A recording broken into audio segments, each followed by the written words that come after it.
ఇవాళ చంద్రబాబు నాయుడుకి చెప్తా ఉన్నా, ఇవాళ 2వ సంవత్సరం కాబట్టి చంద్రబాబు నాయుడు గారు మా పార్టీకి చెందిన కనీసం 4 ఎమ్మెల్యేలైనా తీసుకోగలిగాడు. 3వ సంవత్సరం పడితే 3వ సంవత్సరం దాటితే చంద్రబాబు నాయుడు గారి పార్టీకి చెందిన ఎమ్మెల్యేలు క్యూ కడతారు. చంద్రబాబు నాయుడు గారి పార్టీకి చెందిన ఎమ్మెల్యేలు క్యూ కడతారు.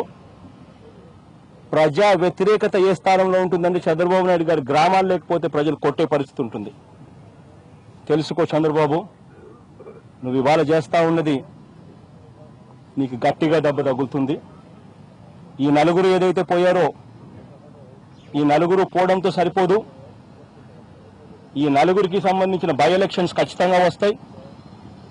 ఈ 4 కాకుండా 2 ఎంపీలు ఎవరైతే పోయారో వాళ్ళకు సంబంధించిన బై ఎలక్షన్స్ ఖచ్చితంగా వస్తాయి.